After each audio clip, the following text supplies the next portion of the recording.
नमस्कार.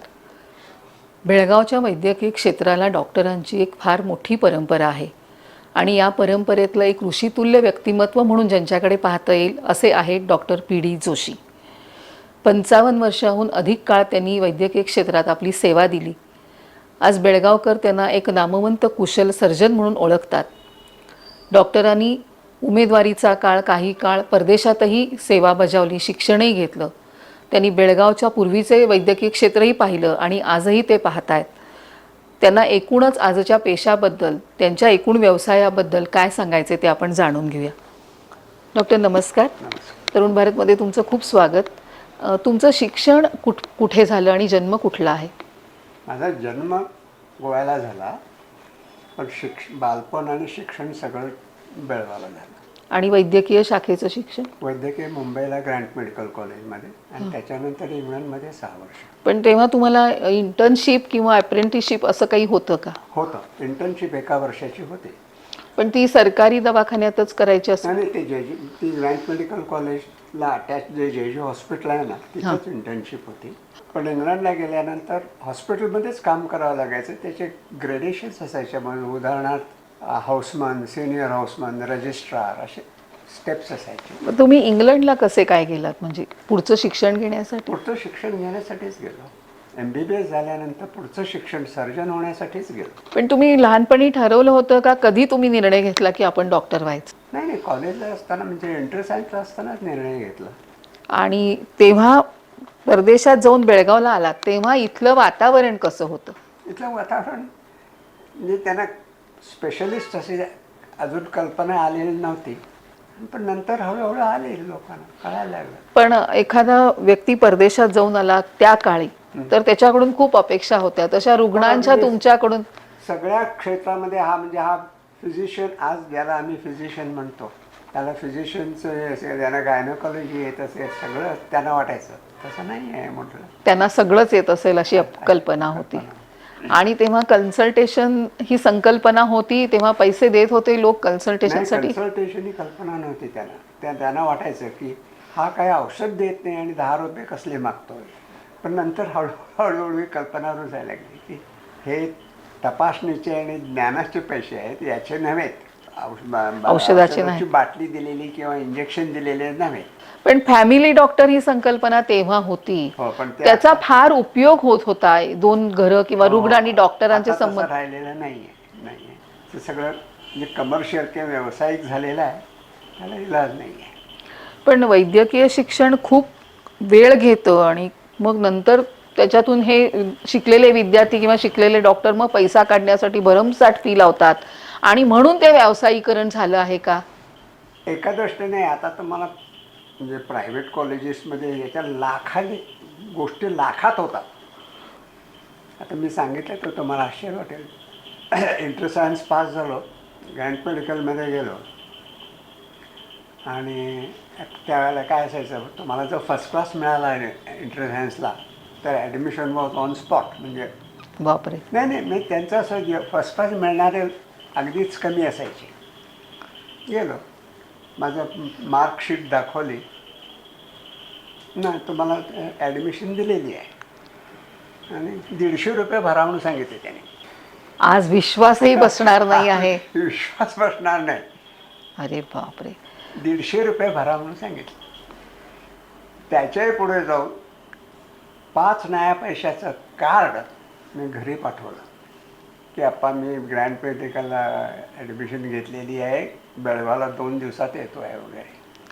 अरे बापरे. त्यावेळेला फोन नसायचा आमच्या घरी, पत्र असायचं, पत्रच पाठवावं लागायचं किंवा टेलिग्राम पाठवावं लागायचं. हो, पण मग तो एक काळ छान असा तुम्ही पाहिलाय आणि आज इतकं व्यावसायीकरण झालेलं आहे ह्याचं, तर परत काय आता आपण मागं येऊ असं तुम्हाला शकत नाही.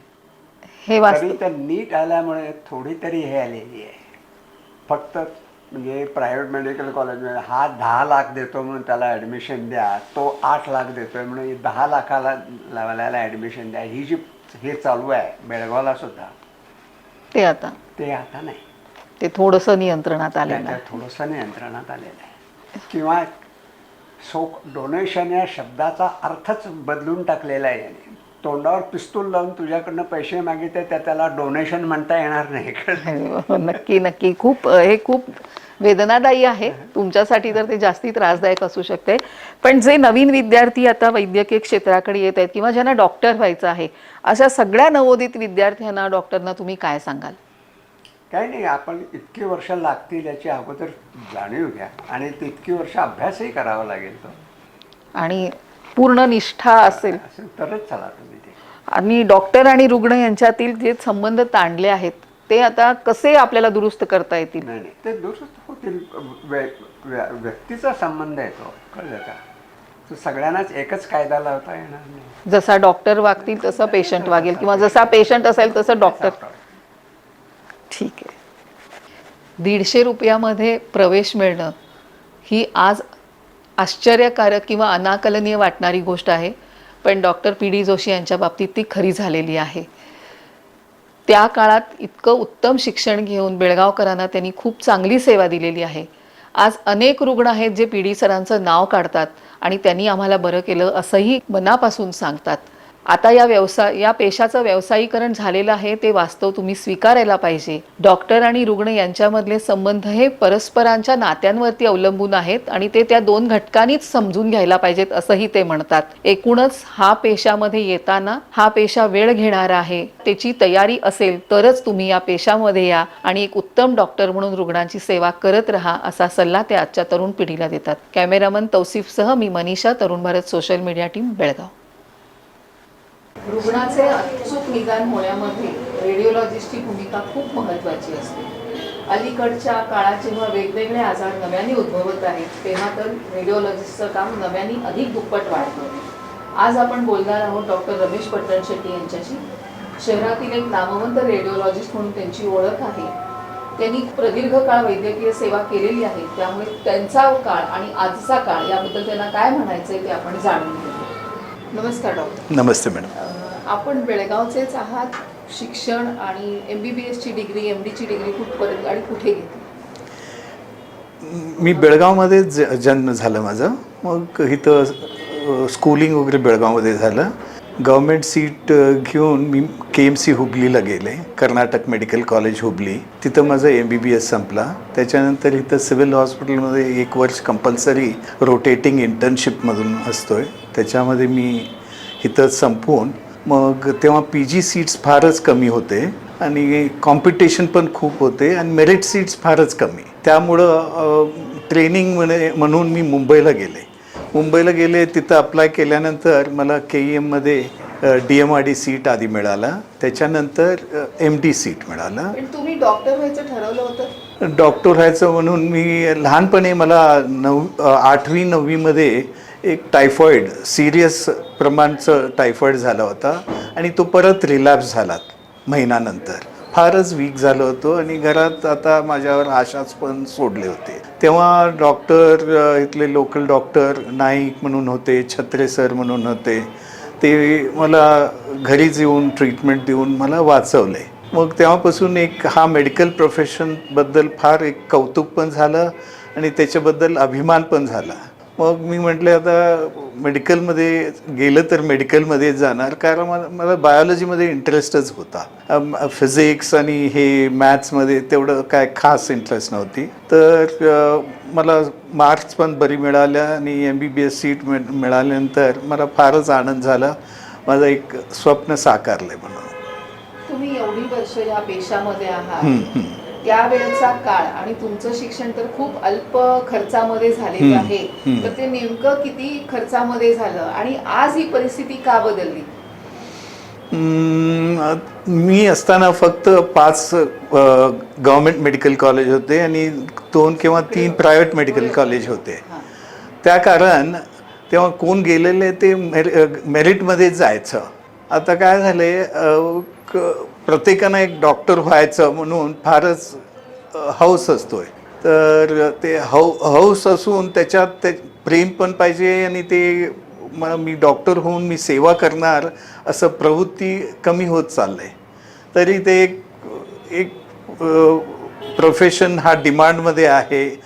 मेडिकल शिकलेल्यांना फारच ते सोसायटीमध्ये त्यांना एक मान्यता आहे म्हणून बरेच लोक येतात. आणि आता मेडिकल कॉलेज इतकं वाढलेले आहेत, प्रायव्हेट मेडिकल कॉलेजेस, तर त्यांचं डिमांड पण सप्लाय होतो. हे असं बेसिकली हे चित्र कसं बदललं डॉक्टर, आणि ह्यांची कारणं काय असू शकतात असं तुम्हाला वाटतं? बरंच कारण आहेत. एक तर आता इतकं मेडिकल कॉलेजेस झालेली आहेत, त्याच्यात पूर्वीसारखं शिक्षण असं मिळत नाही आहे असं मला वाटतोय. जे आपल्या काळात मिळाली होती तो शिक्षण आता मिळत नाही आहे. आणि त्यांचं आता फक्त एक MBBS घेऊन बरंच लोक प्रॅक्टिस पण करत नाही आहे, इतर वेगळे ह्याच्यामध्ये पण जातात. लोकांमध्ये आता फारच अपेक्षा वाढलेल्या आहेत. डॉक्टरकडे गेले की माझं जे काय प्रॉब्लेम आहेत ते पटकन सॉल्व्ह व्हायला पाहिजे. बरेच रोग असं असतात ते लवकर निदान पण होत नाहीत आणि लवकर इलाज पण होत नाही. तर टाईम घेतोय, त्यांना पेशंटना तेवढं वेळ नसतोय आणि पेशन्स नसतोय, ताळमेळ नसतोय. त्या कारण डॉक्टर आणि पेशंटचं संबंध जे आहेत ते जरा बिघडत आहे. मग हे संबंध सुधारणार कसं? सुधारणार डॉक्टर तेच आहेत, कारण पेशंटचं प्रवृत्ती आता चेंज व्हायला पाहिजे. डॉक्टर काय देव नाही बाबा, ते किती प्रयत्न करतील करू देत, आणि त्यांचं आम्ही ऐकायला पाहिजे बेसिकली. आणि पेशंट्स सुरुवातीच काहीतरी वाटलं पटकन जायला पाहिजे. आता शेवटचं स्टेजपर्यंत घरातच रेंगळत राहून शेवटला येऊन एकदम सिरियस असताना भेटले की डॉक्टर पण काही त्यांचं इलाज करायचं फार मुश्किल होतंय त्यांना. तुम्ही आत्ताच म्हणाला की तुम्ही जेव्हा बालपणी आजारी पडलात तेव्हा डॉक्टर घरी येऊन तुम्हाला ट्रीटमेंट करत होते. आज घरी होम व्हिजिट डॉक्टरांच्या थांबल्यात आणि फॅमिली डॉक्टर ही संकल्पना कमी झाली. मग हे सुद्धा रिलेशन बिघडायला कारण असू शकेल का? Yes, definitely that is one of the major reasons. कारण दॅट रॅपो जे असतोय एक पेशंट आणि डॉक्टरचं ते कमी होत चाललंय. विश्वास डॉक्टरवर कमी होत चाललाय. आणि कदाचित ते म्हणजे फॅमिली डॉक्टर ही संकल्पना पाहिजे समाजात. पाहिजे डेफिनेटली. त्यांच्या पिढी काय आहे, कुठले रोग होते, हे सर्व त्यांना माहीत असतोय. तर family physician is a must पाहिजेच त्यांचं, असं माझं वैयक्तिक मत. तुमच्या समोर आता जे नवीन विद्यार्थी येणार आहेत, जे मेडिकल मध्ये आहेत आणि जे पुढे डॉक्टर होणार आहेत, त्यांना तुम्ही काय सल्ला द्याल एक सिनियर डॉक्टर म्हणून? आता तुम्हाला हा प्रोफेशनमध्ये इंटरेस्ट असाल तरच या, नंबर 1. आणि ह्याच्यात तुम्ही पाय ठेवला डॉक्टर झालो असं होणार नाही. बरंच वर्ष ह्याच्यात 10 ते 12 वर्ष MBBS आणि पोस्ट ग्रॅज्युएशनला लागतील. त्याच्यानंतर परत तुम्ही खेड्यागावात पोस्टिंग पण घालतील, कारण गव्हर्नमेंट सीट घेतले की कंपल्सरी 1 वर्ष 2 वर्ष खेड्यागावात कंपल्सरी पोस्टिंग घालतात. तिथं जावं लागणार. बरेच लोक ते पैसे देऊन, म्हणजे एक फाईन म्हणून पैसे देऊन ते अवॉइड पण करतात. तसं करायला नको. आणि बेसिकली काय आहे, उशिरानं 10-12 वर्ष एज्युकेशनमध्ये गेल्यानंतर ते इतकं घाईमध्ये असतात सेटल व्हायला, तर त्यामुळं तो संबंध पण चुकतोय. लिंक ब्रेक होतोय, डॉक्टर पेशंटचा लिंक ब्रेक होतोय. तुम्हाला आवडत असेल तरच तुम्ही या पेशामध्ये. डेफिनेटली पेशन्स पाहिजे. थँक्यू. नमस्ते. वैद्यकीय शिक्षण पूर्ण होण्यासाठी काही कालावधी अधिक लागतो इतर कुठल्याही शाखांपेक्षा. त्यामुळे त्याची मानसिकता आणि तयारी विद्यार्थ्यांची हवी असं डॉक्टर सांगतात. त्याचबरोबर फॅमिली डॉक्टर ही संकल्पना समाजात परत रुजायला हवी आहे. त्यामुळे रुग्ण आणि डॉक्टरांचे संबंध अत्यंत सौहार्दाचे आणि प्रेमाचे राहतील असंही त्यांना वाटतं. पैशाच्या मागे तुम्ही धावू नका. तुम्ही अशा पद्धतीने सेवा करा की पैसा तुमच्याकडे आपोआप येईल असा विश्वास त्यांना वाटतो आणि तसाच सल्ला ते आपल्या आजच्या विद्यार्थ्यांनाही देतात. कॅमेरामन तौसिफचा मी Manisha, Tarun Bharat social media team, Belgaum. नमस्कार. प्रत्येक आईवडिलांना असं नेहमीच वाटत असतं की आम्हाला काही पण आजार होऊ दे, पण आमच्या मुलांना काही व्हायला नको. कारण जेव्हा मुलांना काही आजार झाला की पालक प्रचंड अस्वस्थ होतात आणि त्वरित धाव घेतात ते बालरोग तज्ज्ञांकडे. बेळगावमध्ये गेली 40 वर्षाहून अधिक काळ ज्यांनी बालरोग तज्ज्ञ म्हणून सेवा केलेली आहे ते डॉक्टर आहेत डॉक्टर पर्वत हवालदार. आता आपण त्यांच्याकडून जाणून घेऊया, कारण या एकूण पेशाबद्दल त्यांची अशी काही ठराविक आणि खास मतं आहेत. नमस्कार डॉक्टर. नमस्कार. तुमचं तरुण भारतमध्ये मी खूप स्वागत करते. तुमची डिग्रीपर्यंत कुठपर्यंत झालं शिक्षण सगळं? तुम्ही मूळचे कुठले आहात बालपण? मी मूळचे विलेजमधनं येतो. माझे गाव हलशी, खानापूर तालुक्यामधलं. It is a jungle area actually, and it is famous. Actually, the Halshi is these days very famous because of the temples, and it was a Kadamba dynasty. So most of the people now ask me, they want to visit Halshi and you guide us. So that I am proud of that village, born in that village. शिक्षण primary school Kannada मीडियममध्ये झालं. नंतर हायस्कूलला मी नंदगडला गेलो. Nandgad high school was those days very one of the top high schools, and after as I got a good percentage somebody advised me, Dharwad Karnataka College is very good, so you join Karnataka College so that as a science student. पण तेव्हा तुम्ही असं ठरवलं नव्हतं की कुठं जायचं? मी केव्हाही ठरवलं नव्हतं काय करायचं. लहानपणाला शिकलेले लोक काय तुम्ही प्रोफेसर बना म्हणत होतं. मला प्रोफेसर म्हटलं तर काय ते तेव्हा ते बी माहीत नव्हतं मला. तुम्ही धारवाडहून डिग्री करून आलात आणि धारवाडमधनं जस्ट PUC आणि फर्स्ट BSc केलं. नंतर मी मार्क्स चांगला असल्यामुळे then I went for medicine. कुठे घेतली डिग्री? डिग्री मी हुबळी MBBS माझं हुबळीमध्ये झालं. तिथून तुम्ही बेळगावला? बेळगावला आला. इथं तेव्हा MD स्टार्ट झाला होता. मी बेळगाव JNMC मध्ये MD केलं आणि इमिडिएटली स्टाफ बी शॉर्टेज होतं म्हणून इमिडिएटली मला लेक्चरर म्हणून अपॉइंट करून घेतले त्यांनी. तुम्ही एक खूप वेगळा काळ तेव्हा बघितलात, आजचा बघता आहात. तेव्हा रुग्णांची आणि मानसिकता कशी होती, डॉक्टरांशी त्यांचं नातं कसं होतं? नाही, तेव्हा basically they had lot of faith in us. जास्त विश्वास होतं. आता काय, because of the improvement in the financial conditions आणि फॅसिलिटीज जास्त आहे, इन्व्हेस्टिगेशन फॅसिलिटीज, म्हणून पेशंट काय दे डिमांडिंग फार झालेली आहे. आता लहान मुलांतर पर्टिक्युलरली उलटी संडास म्हणून येतात, घरी जातात औषध घेऊन, दोन तासांनी परत येतात, हे उलटी कमीच नाही झाला. They want a very quick improvement for children because they it is not possible because diseases have got their own course. So these things was not there. I used to see when I was just MD doing that time, patients used to come in the severe dehydration and it was very difficult to get the veins also. That was the condition in 1980s. पण तेव्हा पालक शांतपणाने तेव्हा त्यांना काही नव्हतं, माहिती नव्हता तसं, किंवा विश्वास जास्त होता. आता काय आहे, because of the awareness and because of the social media they have come to know, and somehow they in the mind also, half educated people they have got the opinion that doctors exploit. That is the reason they become more demanding. आणि अलीकडे आम्हाला internet असल्यामुळे आम्ही सगळी गुगलवर बघतात. That has become a big problem for doctors these days because many doctors, senior doctors say you never follow Dr. Google. Whatever problem is there, you just discuss with me. आता हे relation वाढण्यासाठी family डॉक्टरची संकल्पना पाहिजे का? पाहिजे, परंतु these days particularly in allopathic nobody wants to stop at MBBS. Younger generation of doctors, they just, because family doctor means it is an MBBS. Once you become a specialist, your field get restricted. मग म्हणून त्यांनी काय म्हणतात, almost every student हू ever passes MBBS त्यांनी मी MD करणार, MS करणार, surgeon बनणार असं ते, and they will spend 2 years for getting cleared that examination by studying. And they go now, they have got a coaching classes also, so everybody wants to go for MD MS. पण तेव्हा That concept is gradually disappearing.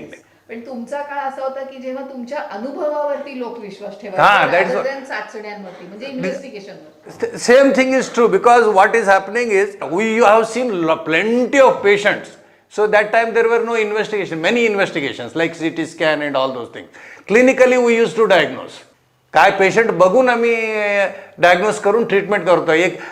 5 वर्ष माझे एक patient आला, doctor तेव्हा, आता तुम्ही टायफॉइडला taste पाठवला तेव्हा टायफॉइड झाला म्हणून डायरेक्ट तुम्ही औषध देत होता, आता कशाला तुम्ही रक्त टेस्ट करायला, असं मला एक पेशंट विचारलं. तर तेव्हा त्यांचे विश्वास जास्त होता. आणि ते बी खरं आहे की आम्ही इतक्या पेशंट बघत होतो, आम्हाला कॉन्फिडन्स जास्त होता, डायग्नोसिसवर कॉन्फिडन्स जास्त होता, म्हणून मी इन्व्हेस्टिगेशन, आत्ता बी मी फारच कमी इन्व्हेस्टिगेशन करतो. मला वाटते की कशाला पेशंटचे पैसे खर्च करायचं. नवीन येणाऱ्या विद्यार्थ्यांना तुम्ही काय सांगाल as a senior doctor? Senior doctor एकच सांगतो की इमिडिएटली आफ्टर MD और even for MBBS don't directly jump in to practice. काय असतंय, डिग्रीसाठी अभ्यास करायचं वेगळं असतंय, पेशंट ट्रीटमेंट करायचं वेगळं असतंय. त्याच्यासाठी कुठलाही एक एक्सपिरियन्स्ड सिनियर गुड डॉक्टरच्या त्यांच्याकडं कमीत कमी 6 महिने तर नाही, आय ॲडवाइज ॲटलिस्ट 1 year टू वर्क. परंतु प्रॉब्लेम काय आहे, ते already spend 26-27 years. Unfortunate, it is unfortunate that because in the other fields, earning starts at the age of 23-24. Here the earning starts, and if you go to a private practice, to set up a private practice another 3-4 years. Immediately कोण patient येत नाही तुमच्याकडे. So त्याच्यासाठी they become restless. They want to start early practice. But if you want to become a good doctor, you must work on that. This concept was there quite old even in Europe. That is called as apprenticeship. Yes. Apprenticeship is very important if you want to become a successful doctor. ते आता नाही. होत नाहीये. हा पेशा जरा patience घेणार. So unless you are dedicated, you should not enter into the medical field. Thank you so Yeah, much. thank you. फार छान माहिती दिली. पेशन्स तपासताना तुम्हाला पेशन्स हवा आहे, कारण हा पेशाच मुळात पेशन्सचा आहे, असं डॉक्टर पर्वत हवालदार सांगतात. एक महत्त्वाचा मुद्दा त्यांनी मांडलेला आहे, तो म्हणजे जसं कायद्याची पदवी घेतलेले विद्यार्थी सिनियर वकिलांच्याकडे जाऊन काही वर्ष प्रॅक्टिस करतात, अनुभव घेतात, तसं आता नवीन येणाऱ्या वैद्यकीय शाखेच्या विद्यार्थ्यांनी पण करायला हवं. किमान 1 वर्ष तरी एका डॉक्टरकडे जाऊन अनुभव घ्यायला हवा.